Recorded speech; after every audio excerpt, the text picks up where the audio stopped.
So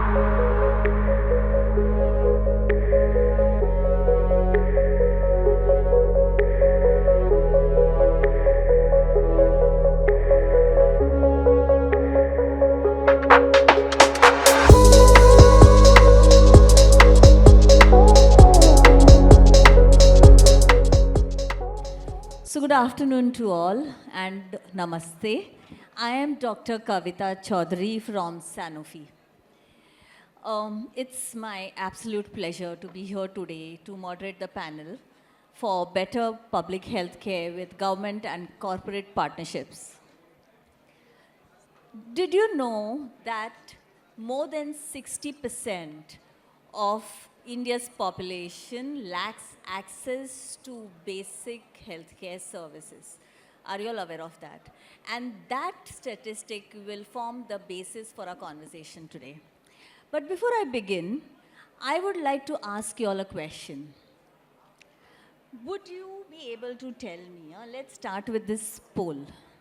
What is the barrier for healthcare access in India? A, whether it is cost. B, distance. Whether it is quality or awareness. So my question is, what is the barrier for healthcare access in India? Cost? And all those who think it is cost, please raise their hands. Cost, okay. What about distance? Distance, okay. Quality? Quality? Awareness? There. So thank you for your responses. I think these insights will help us guide this discussion, and I'm very happy and very thrilled to have a very esteemed panel of speakers over here. They have tremendous experience and whose insights will help us have some learnings which we can take back.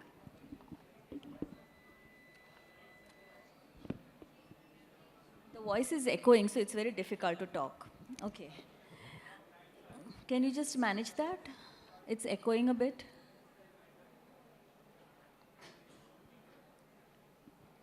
No? Okay. I think that's better. Thank you. Okay.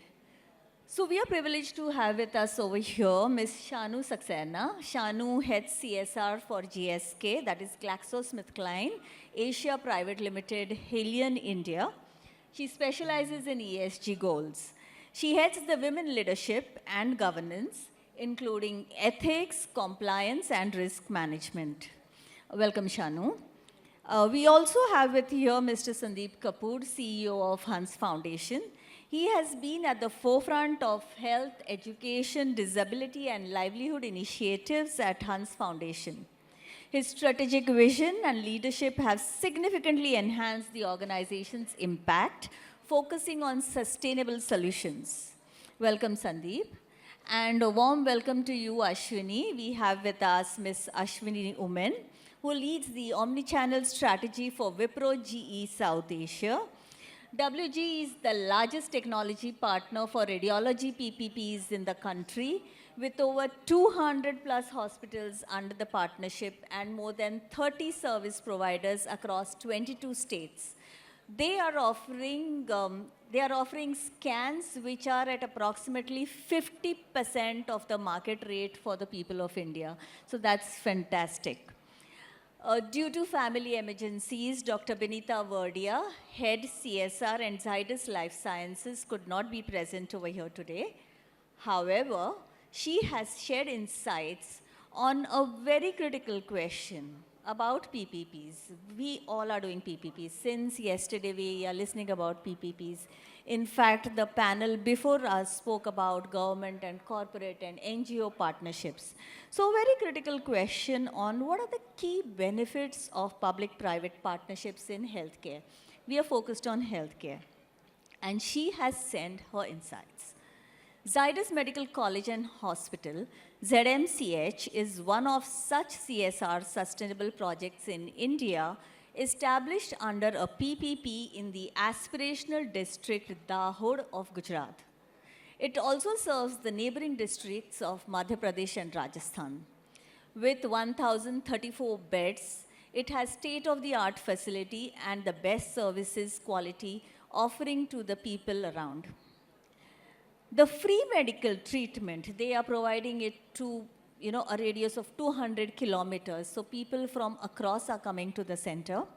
And the free medical treatment eliminates out-of-pocket expenses completely, also thereby addressing a very critical issue of reducing the gender health-seeking behavior. We all know that women do not give priority to their health, right? And because it is free, more women are seeking. In fact, just to share with you another experience here, we also have mobile medical vans. When I say we, Sanofi, and we have gradually seen over 3 years that earlier only men were coming forward for these, taking the benefit of the van. But gradually, because you're giving free treatments, you're creating awareness, more and more women are coming. So earlier, if the balance was more of men and less of women, last year it became 51% men and 49% women. This year, very happy to say, it has reversed. We have 51% women coming to the, to seek their health treatments and 49% male. So that is, I think, a great example of what a PPP can do. Another very interesting program of ZMCH is family adoption. I think this is something which is very innovative. What ZMCH has done, each medical student, and that was the question somebody had asked in the earlier one, that how can you leverage students, how can you leverage colleges to do better? How can they work with corporates? And this is a great example. So what ZMCH has done, that each medical student has adopted 5 families in the village, which therefore that medical student is looking after the health of the 5 families. Not only that, what is the other advantage? The other advantage is that you are very closely connected with the community. You understand the challenges of the public health. And third, you are able to impress upon them or influence them to come and seek the health benefits. I think this is a fantastic example, and there would be more examples if any would like to share.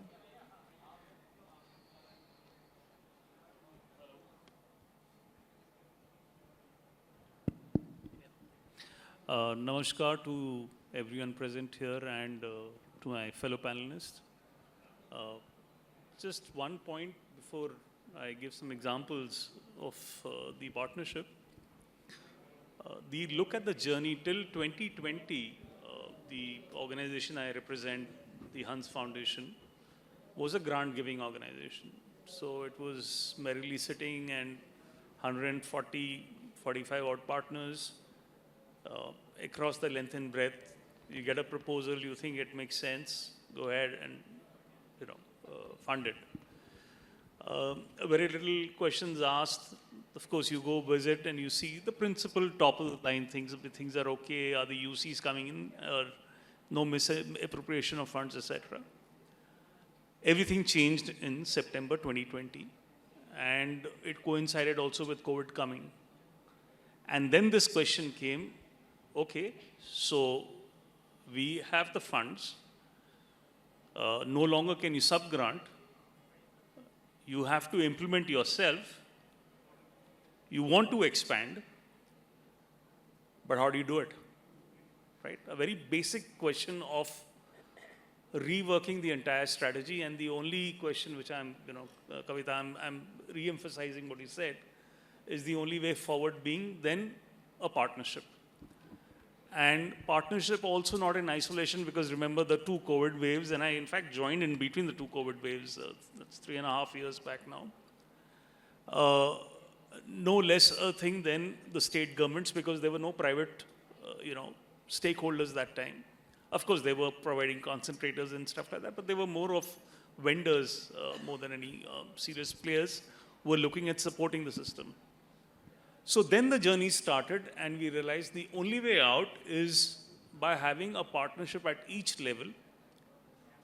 And when I look back, and this forum, in fact, and this opportunity like this, it's a good thing which happened where helped me look back over the last 3.5 years and suddenly realize that one of the proudest partnerships we have today is our medical mobile units, and we run 550 of them with a full-fledged 5-member team in each one of them, including a doctor, pharmacist, a lab technician. It's a 5-man team in a tempo traveler, ready-made, going across aspirational districts and very high on poverty index across, let's say, north, northeast, and eastern region. That's where the most vulnerable section is. Then closer home, we have a tie-up with NIPID. It's a quasi-government thing, where you have a full large bus meant for disabled, differently abled, I beg your pardon, either physically or in the mental space, and going to the slum areas of Noida, Ghaziabad. We are now next month coming in Delhi, then in Gurgaon, already in Ajmer, in Kolkata, main cities, and picking them up, enrolling them, and giving them services in the bus itself, and on a perpetual basis. That's the second partnership. Third is again AIMS Delhi. Now, for those, I'm sure everyone's familiar with this, it's the number uno word which comes to your mind in terms of medical facility. The top man is picked up by the PM himself, the director. That's the kind of aura which AIMS Delhi have. And the perception is, they're too big for you. And very, very pleasantly surprised to share with all my fellow panelists and with every one of you. They welcomed us with open arms, helped us establish the Hans Early Detection Center over there for detection and then for course correction. For, of course, the backward and the most needy. Now imagine AIMS Delhi doing it. And then closer home, district hospitals in Uttarakhand, Himachal, Punjab, to name 13 states where we are working majoritarily in district hospitals, setting up units for dialysis centers and giving free of cost dialysis. So the point I'm driving in is that if you want to scale up, if you want to reach out to the last mile denominator, there are certain things which have been taken up by the government. It's a huge country, we all know complex problems. But the only way forward, and whatever good-minded person, organization is, well-meaning organization is, with good strategic inputs, unless there's a collaboration, and these are just few of the examples, there is very little hope really affecting a large scale this.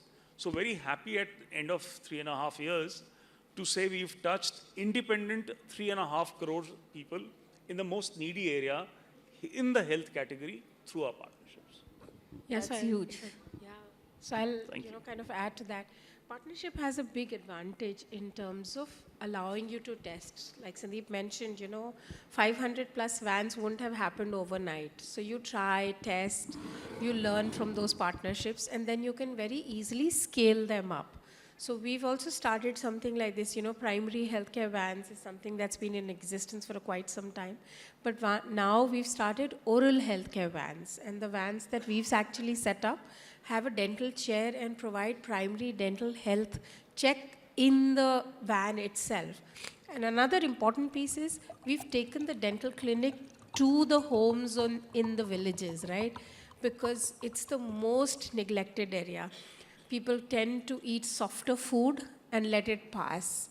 But then when you realize over a long period of time, they're actually hampering their own health by discounting what they're eating. So that's the initiative we've taken to be able to take the dental health to them. And here again, we started with one van.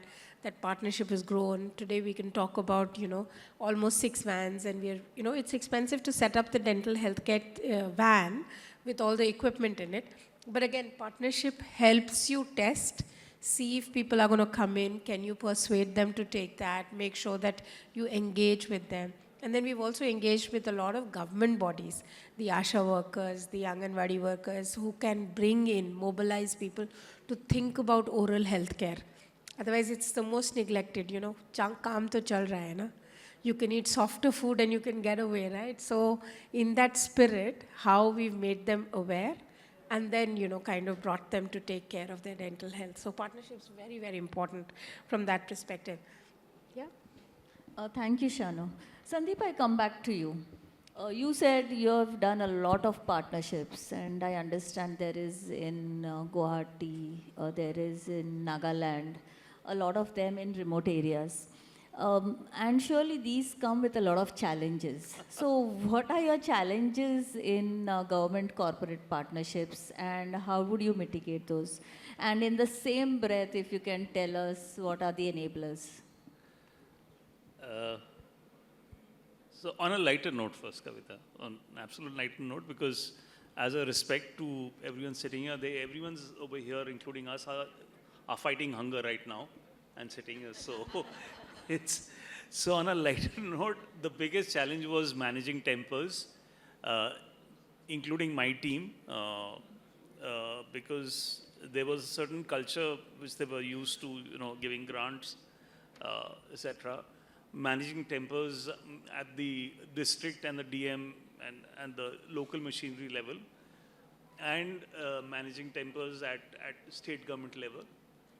And then finally managing my own temper, because यहाँ पे मैं था कि मशाल निकल के दुनिया बदल डालूंगा, and then realizing यार कि even to I've been a corporate guy for 30 years, and this is my second stint in this. It's easier said than done, because there was a bit amount of cynicism across and everything else. But now coming on seriously, जो आपने question पूछा, that first biggest challenge which I realized in hindsight was, aligning on vision. Sounds very simple, aligning on vision, क्या है, भला तो करने जा रहे हैं. But seriously, when you get down to a little bit of a nitty gritty, it is finally what does that the Honorable CM sitting over there, to his PA of course is more a facilitator, but to his health secretary, then to down the chain, everyone, to the village, right down to the health worker, Asha health worker, etc., because we've managed to collaborate, not to leave them out, to finally our own team members. The vision was not 100% aligned always. And that was, starting this. And I want to emphasize on this point, भाई आपने जाके वहाँ पे health services देनी है. Sounds simple, but no, it wasn't, right? So that was one. Second was also a realization that within selected, this coming from a bit of a marketing background, let's identify high aspirational districts, high on poverty index, high on this, that, etc., and we'll focus on this, these villages, etc. But within this also, if you could touch, honestly speaking, with immense amount of monies, manpower, today having 600 doctors enrolled, you could only do about 10 to 15% of the problem in that particular village. So don't try and do everything else. So prioritize. So common vision, prioritize. Resource capability. Be very clear which partner is bringing what to the table. Don't over or don't underestimate. With a little bit of a heavy heart, don't overestimate, because there's only that much that they can bring and not more. So try and create that ecosystem which can best deliver, frankly, because the problems are there, were there, are there, and will exist for sure, even the basic problems. It's a hard reality, maybe a little cynical way to put it, but our best effort is to sort out in whichever way. Now with that, the partnership model that we're talking about, then engaging stakeholders, they've seen many NGOs come, they've seen many foundations come, government officials, DMM going NSG, and when I name someone, please, it's not to in a thing manner, because one thing also I realized that almost everyone, down to the pradhan's wives, the neighbors, the general villager, everyone, when we go for firefighting, forest fire, this as a program, everyone is there looking at a well-being. Sure, they are a little tired, frustrated with their lives, but everyone, right up to the government official, right, the CMs, everyone is wanting something nice to happen, right? That's why we all are here. it's part of livelihoods and everything else. We have engaged in the sector. But there is an innate desire to do something, leave something behind, make it a little better than what we inherited. But unless we engage everyone else, even if one cog is missing in the wheel, the last mile denominator will not get the benefit, right? And last but not the least, and this was the gentleman, I've just got his card, the young man sitting over there, initiating feedback in terms of data, non-data, the softer issues, but initiating feedback, being ready to take that feedback. Just because you're doing something apparently good, unless you initiate the dialogue, take it, be willing to get it on your face and say, boss, not happening here. Change it. So that was very good, Sandeep. Thank you. Just adding on, Dr. Kavita, one of the things that I feel as a challenge is value for innovation, right? There is so much happening in the healthcare tech space, innovative stuff. What is the value that these partnerships or the programs that get developed by the CSR teams of organizations, are they looking at these health innovations that are happening and how they could be, incorporated into the programs? That's something that I feel is missing today. And the second thing on Sandeep's point on alignment of vision, right? I think the government should lay an overall framework and really not get into the nitty-gritty of the definitions of what the services should be. That should be left to the partners because then they would be able to come up with something which is more innovative from a service delivery standpoint. So yeah, so that's something that I wanted to just add on. So a lot of experience here on government corporate partnerships, and to add on to that, I think very valid, I made some points. What is also, from experience, that you need to be on the radar of the government. It's not about just doing a partnership, signing a PPP, and just leaving it over there, right? That the NGO partner is driving or somebody is driving it, implementing it. It is very important that corporates, as show their face there, be present there, go back every month with reports, with some discussions. Only when you are on top of their list, on their mind, you need to show your face. It can't be that, I have signed the check, I have given it. It doesn't work like that. And I'm emphasizing on the point of the vision, what you have said. It is a priority of the government. See, a country like India, which you also said, we have multiple issues. We have multiple priorities. And as a corporate, your priority could be at a lower rung as compared to where the government is. Then how do you bring it up? What is the value that you are adding? I think if that is clear, it really works. Yeah. You're saying something, Sandeep. Just give example, and one name of the state I'll take, and one I'll not, and you'll probably understand why. So, which I shared with three of you when we were having coffee just now. So, I go up, very senior official, because I can't even say which level secretary, because you can Google and find out. And actually frustration, because we've gone to sign an MOU, and I had called to go over there and waiting for a long period of time. Finally, I got a little fed up. I said, okay, listen, either the gentleman meeting us or not. And he was genuinely caught up with his work. No problem with that. During course of discussion, he says, and I quote, you know what, Mr. Sandeep? I said, yes, sir. I had 16 crore budget, and I have saved 14 crores this year. I have spent only 2 crores. I said, hey, Bhagwan, yaar. So that is, this. So just pointing out, she mentioned, in fact, about a little bit of course correction and how they need to also ensure, and we all need to ensure that, because the funds are there, the mega funds, the big bucks are there. But second point, which is said, go engage, etc.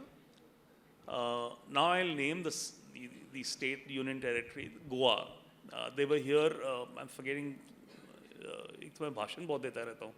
I just gone for some forum last month or last to last month, And that gentleman from secretary, it was for disabled, differently abled, this one, by a foreign company. And he himself was almost blind, this gentleman. And he heard about Nipid bus. We specially got it called from Noida. They came, they saw, highly impressed, and then invited them because it was, called them to the office. And the opening sentence of both the gentlemen was that we have the funds, we don't need you to. We want your expertise to help us run this, we will fund you. Now, coming such an open statement, believe me, is a validation of something nice which is being done. गलतियों के साथ भी जो भी है, what is happening. So this is the point which you said, Kavita, and I'm re-emphasizing it, that when you show up, not just show up, but when you deliver, when you prove, when you work along, you're ready to do the hard yards, then, actually it comes back because they have faith also. Because remember one thing, and there's an inquiry which is set up. So they also, it's a bit of a catch-22 situation really. Like I mentioned, my experience is everyone wants to, by and large, majority, and not being cynical about it now, wants to do good here. I have a partner here sitting here, Babu sir, and phenomenal. I'm not pitching for him, and he's not looking for funds. But on a serious note, there's some very, very fantastic work which has been done in Hyderabad and around Telangana, that area, on hearing impairment. And the government taking recognition of it and now wanting to reach out and, join hands and do it.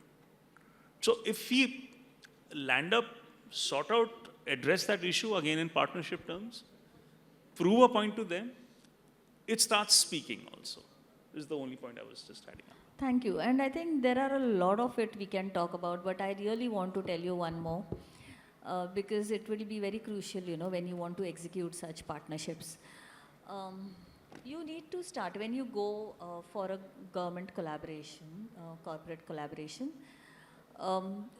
and with due respect to everybody in the hierarchy, please go to the top, pitch there, rather than going from down. Because if you want your work to be there, stay for, year on year, then you need to have the endorsement of the top person rather than, going to the person who is implementing it.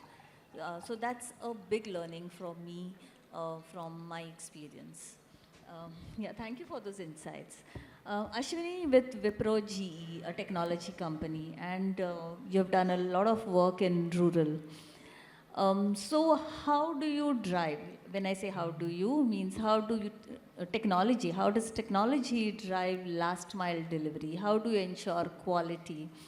And how do you ensure that it continues to deliver? So Kavita, let me take it up at a higher technology level rather than what Wipro GE is doing. So technology, is evolving at a pace which is unimaginable for most of the laymen like us, right?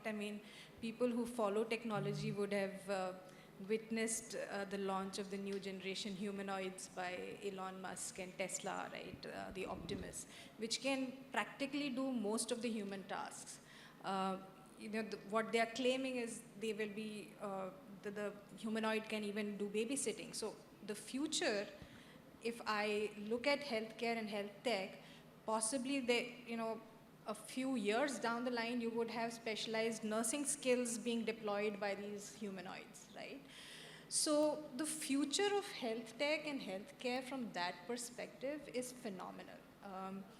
But coming to the present, India has such a deep penetration of mobiles and your 4G, 5G networks. But still, M-Healthcare is yet to reach the last mile, right? So the adoption of these technologies, that is a challenge. And earlier when Sandeep was also talking on challenges, you have, like I said, the M-Health, which has not reached the last mile yet.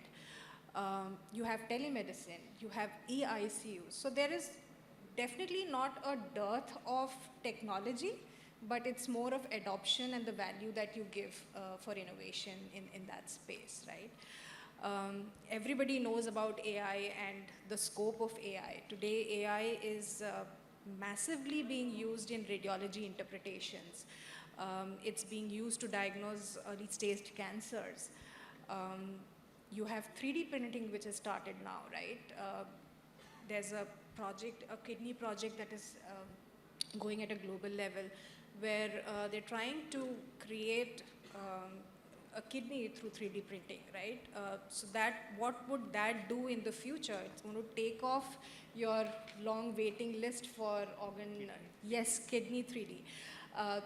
Orthopedic transplants are being done by 3D printing in Australia. Close to 4 million patients have been implanted by 3D printed thing. So, frankly speaking, the scope that health tech has and what we are willing as a country to really adopt and take forward, that is the key and that is crucial, which today we somewhere lack, you know, and that's something that what I meant earlier. Whenever CSRs or, you know, the NGOs or the implementation agencies, when you are creating programs, you could possibly, you know, have as one of the stakeholders somebody from the medtech space to look at what are the different things that are coming up which you could possibly integrate in your programs for greater efficiency. Okay. So with that, we've spoken about partnerships, we've spoken about challenges, we've spoken about technology. But the question that is coming in, and yesterday, if you all were there, Bhomik was also talking about the future of government and corporate partnerships. So what are the future trends, if any of you all can address this question? What do you see coming up in government-corporate collaborations? So, Kavita, just like every other sector, right, healthcare is also a constantly changing environment, right? You have changing demographies, you have emerging new diseases, you have new innovations in therapeutics, treatments, and technology, and service demands, right? So, government corporate partnerships also need to evolve to sort of take care of these changing requirements and needs. And obviously, like what Sandeep was saying earlier, it all has to be aligned with the national and the local government policies around healthcare delivery and strategy.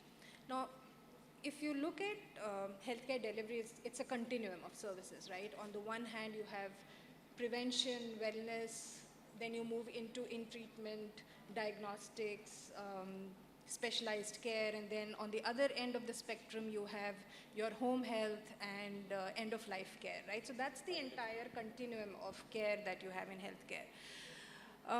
India today, and like most of the developing countries, is focused on the inpatient diagnostics treatment, you know, that building of that infrastructure. And that's something that will continue because we are definitely nowhere catching up.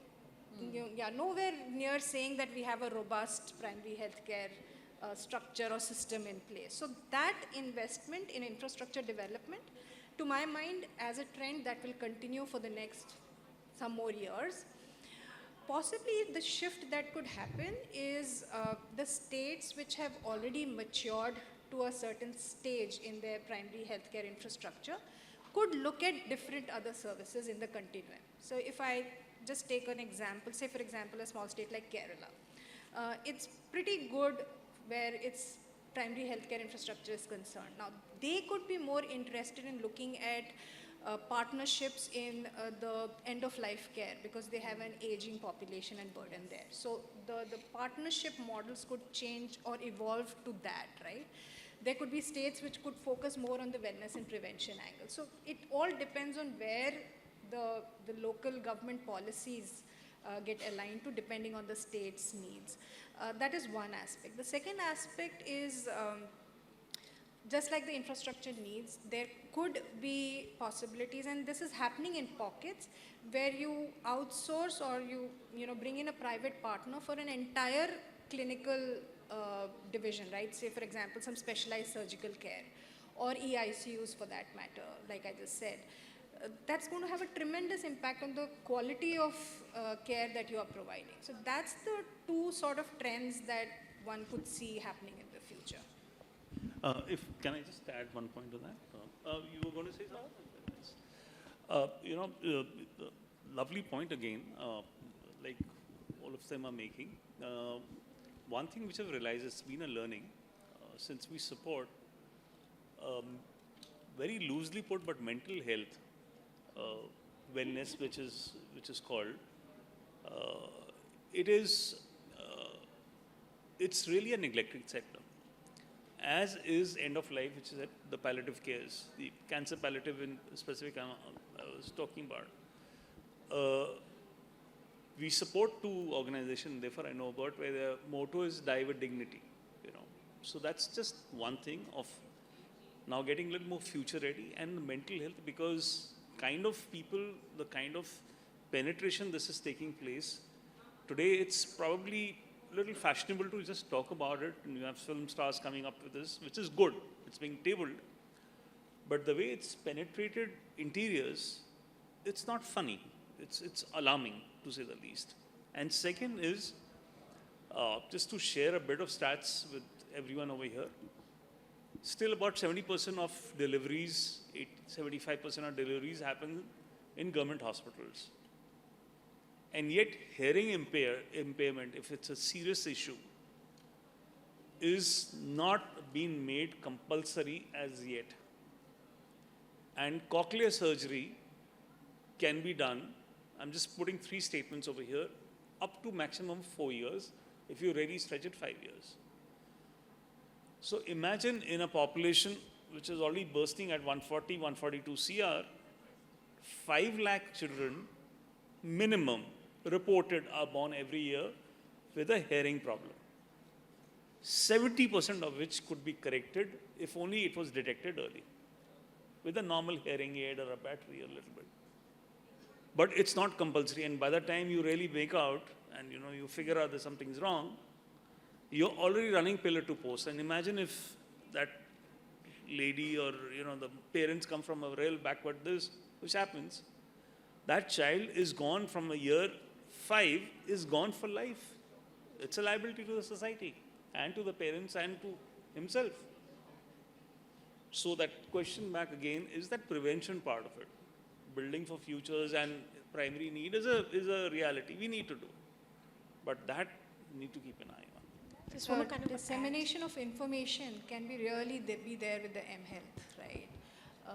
And with the kind of penetration that we have with mobile technology, I mean, the kind of information dissemination that can go across on, universal screening or mental health issues or wellness topics, that's tremendous. I mean, that's something which is untapped yet.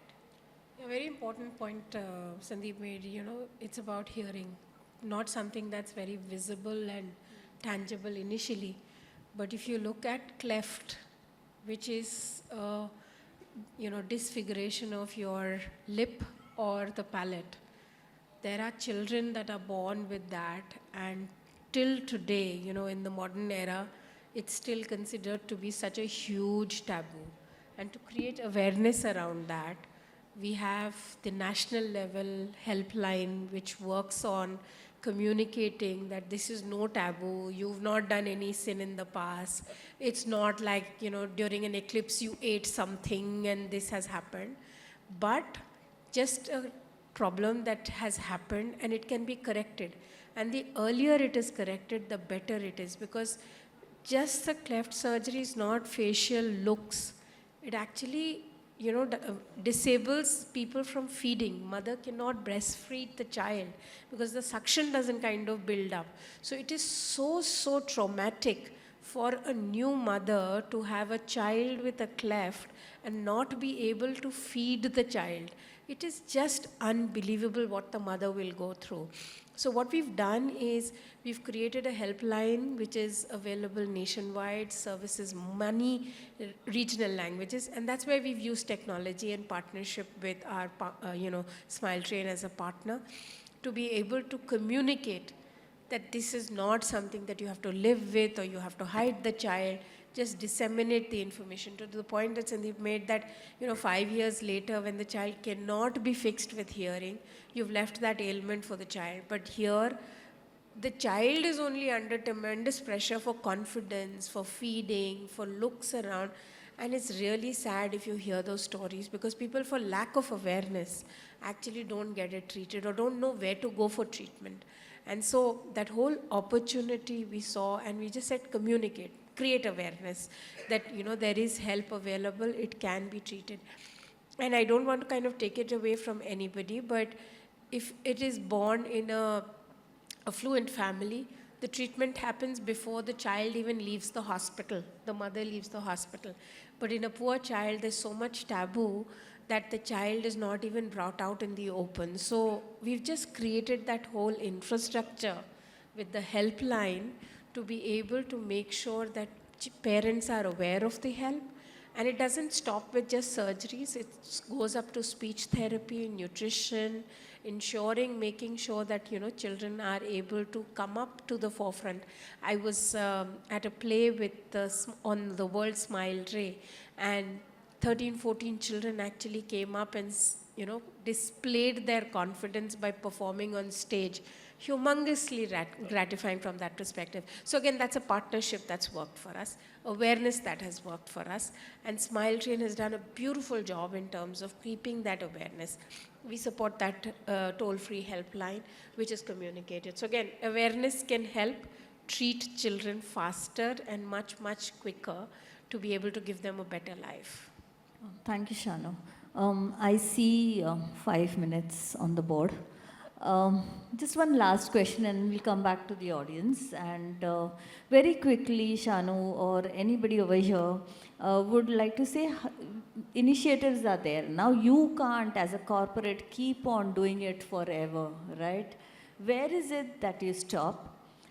And to stop, how do you make your initiatives or the benefits of it sustainable? I think that is very crucial if you are into a partnership. Yeah, so I'll talk about sustainability. We have just be aware of that. Exactly. I'll go with the clock and we on have that questions one. Yeah. from the audience. Absolutely. So, you know, firstly, aligning with the existing programs with the government, because important pieces, they have very far reach. So can we align with them, their programs, you know, National Oral Health Care, the Ayushman Bharat, and how we can partner with them, the ASHA workers, the Anganwadi workers, how can we leverage those to make it more sustainable? It's a very, very important piece. Secondly, the piece is on how do we raise the infrastructure of healthcare in the country. It's very easy to say, okay, fine, this technology is available, machines are available, but they still have to be imported. So how can we make the product here, make it more available in that space so that we are making sure it's sustainable? Sponsoring doctors, making more doctors. If the ratio you look at, we have less coverage of doctors across any country that you want to kind of map with. Any country you map with, the number of hospital beds that we have, we are short of them. So how can we raise the infrastructure in terms of supporting our doctors, the you know, clinics, the hospitals, making sure that we upgrade our services from that perspective? Very, very important. And sustainable also is from a awareness perspective. How do you get the children involved?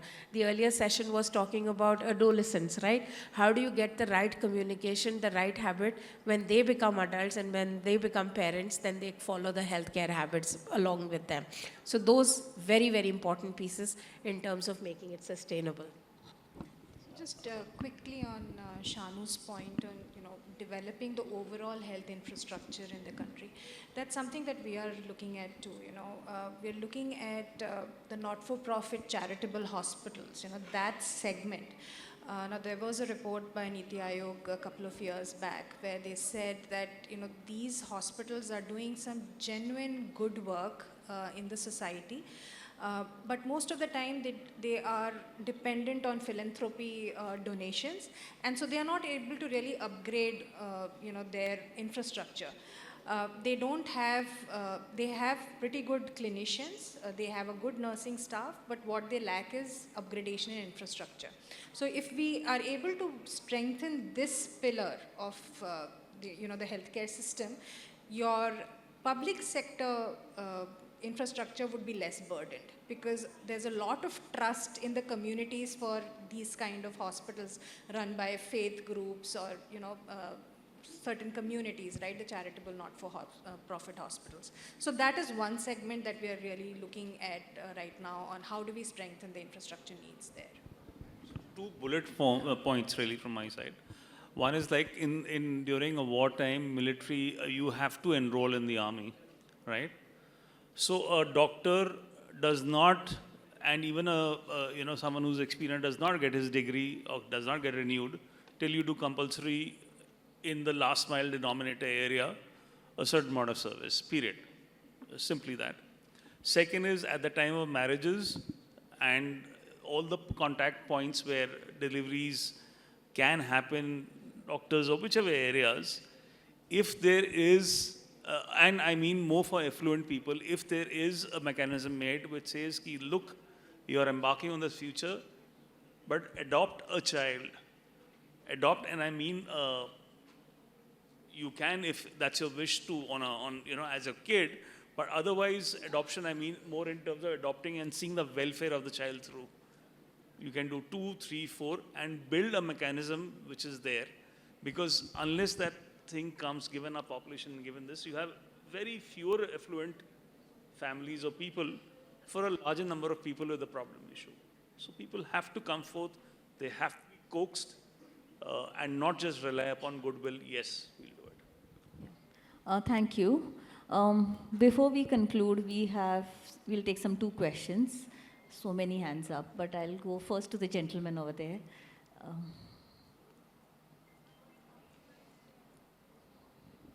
Thank you. Thank you.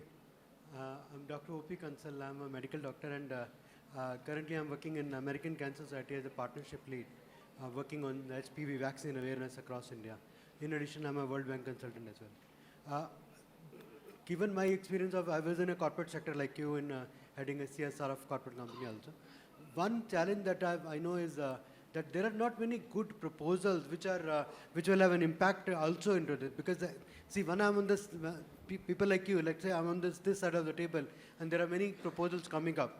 If the proposal doesn't have the clear-cut impact that I can see to my top leadership, then probably the proposal will not run through, even if it's full of passion, etc. So once I remember is that to the Government of India Health Secretary had given a suggestion that there could be a corporate cell, or the CSR cell, I meant to say, wherein some people, let's say there are demands by the program, there are needs by the program, as you mentioned rightly, many of the things. There could be some internal people who can write a proposal, just keep it ready. They could be ready with the technical support as well. Here is a funding. I, as a corporate person, if I get the proposal, if I link up with that particular idea, probably I'll sign up, and then funding could be arranged. It's a live example is corporate TV pledge.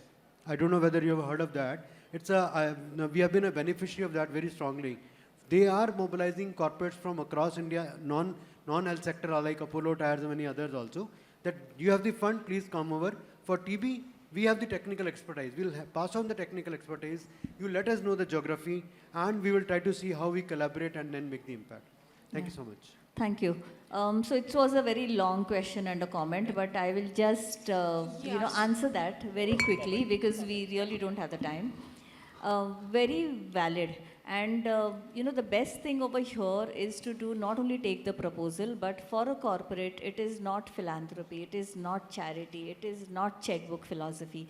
What a corporate should also bring is their experience. They have to bring their expertise. They have to bring their resources, which means the corporate should work with their internal teams on the proposal to make it so robust, because then it is not only about funding, it is about making it happen, it is about impact. So, very good question.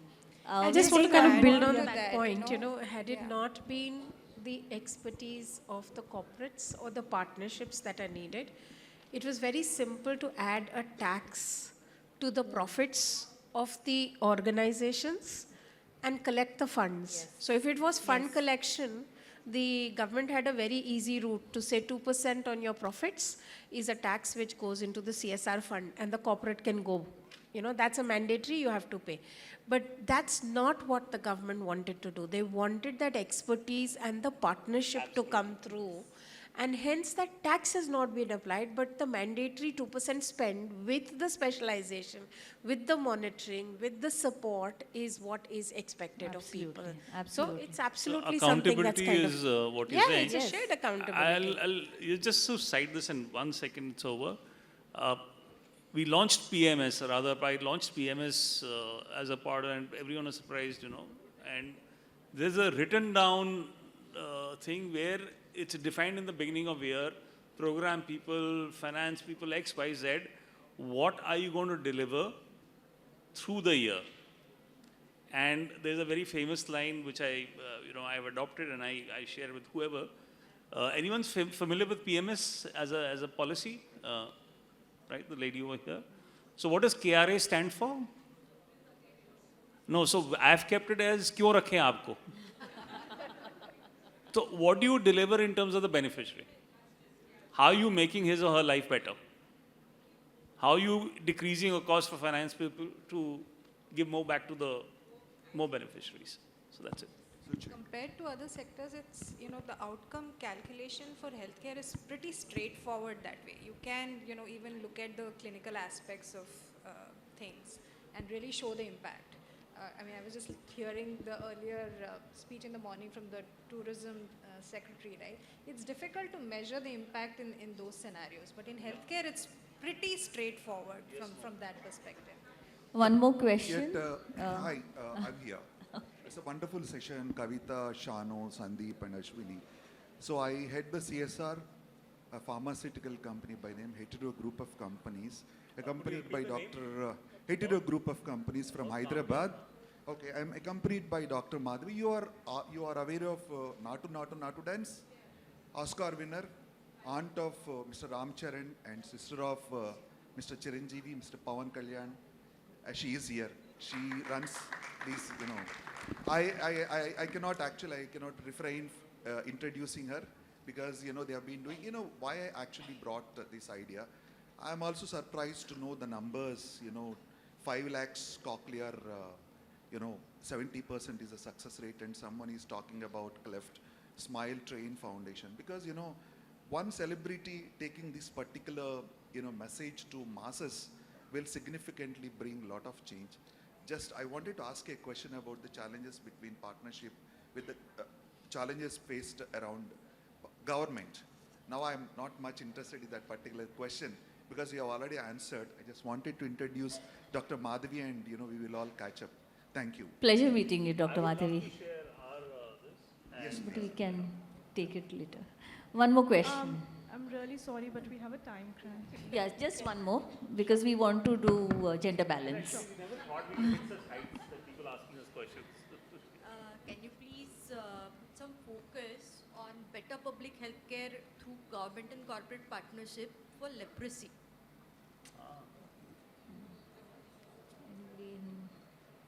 Any? You mean you want us to highlight on leprosy?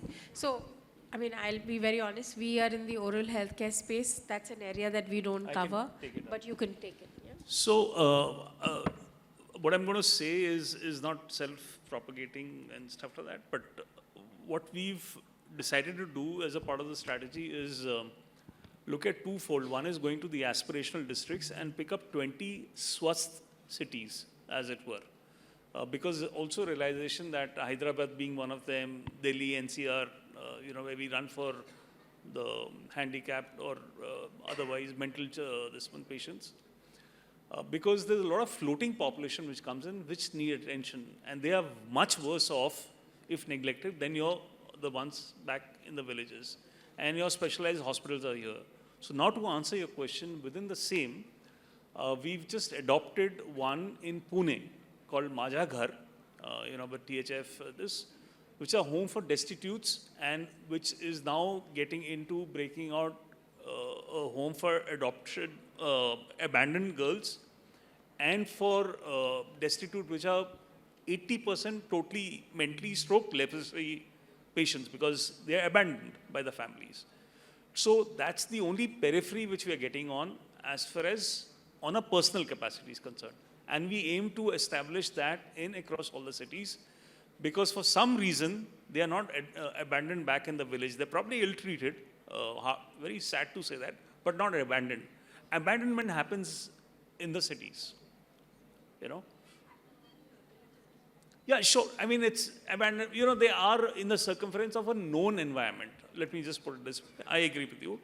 But to discard, leave them somewhere and run away, you know, leave them at an ashram or leave them at a hospital and run away, happens over here. I know, because we clear a lot of bills then finally for such people. So we've taken on, we are looking out for some, you know, partners who are running this.